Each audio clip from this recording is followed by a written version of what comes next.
ప్రకృతి చాలా అందమైంది. ఎన్నో వింతలు, విశేషాల్ని తనలో దాచుకుంటుంది. వాటిని చూసినప్పుడు మనం ఒకింత ఆశ్చర్యపోతాం. ఒక్కోసారి ఎంతగా అలరిస్తుందో, ఒక్కోసారి అంతగా భయపెడుతుంది కూడా.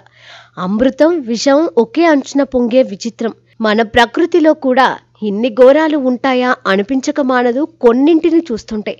ప్రకృతి విచిత్రమైనది. ఇందులో అనేక జంతువులు, పక్షులు ఉన్నాయి. కాకపోతే వీటిల్లో కొన్ని విషపూరితమైనవి, మరికొన్ని సాధుజీవులు. పురుగుల్లో కూడా కొన్ని విషం కలిగి ఉంటాయి. ఇక ఏటుపాములు, తేళ్లు లాంటివి విషపూరితమైనవి.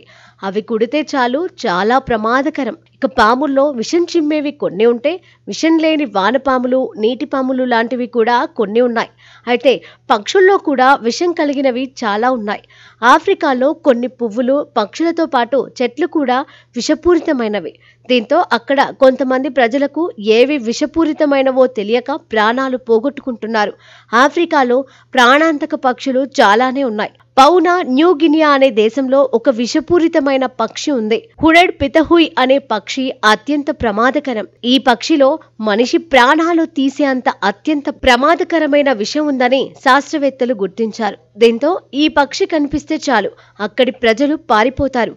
ఈ పక్షికి శరీరంలోని ప్రతి భాగంలో విషం ఉంటుంది. చూడడానికి మాత్రం చాలా అందంగా కనిపిస్తుంది. కానీ ఈ పక్షికి ఒళ్ళు మొత్తం విషంతో కూడి ఉంటుంది.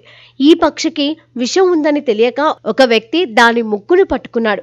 దీంతో అది వదిలిన గాలి నోట్లోకి వెళ్లి ప్రాణాలు కోల్పోయాడు. దీంతో అప్పటి నుంచి ఈ పక్షికి విషం ఉందని తేలింది. అప్పటి నుంచి ఈ పక్షి కనిపిస్తే చాలు ఆఫ్రికా ప్రజలు భయపడిపోతున్నారు. అది కనిపిస్తే చాలు దానిపై దాడి చేస్తారు. వేటగాళ్లు కూడా ఈ పక్షి ఉన్న పరిసరాలకు వెళ్లడం లేదు. దానిని చూస్తేనే భయపడిపోతున్నారు.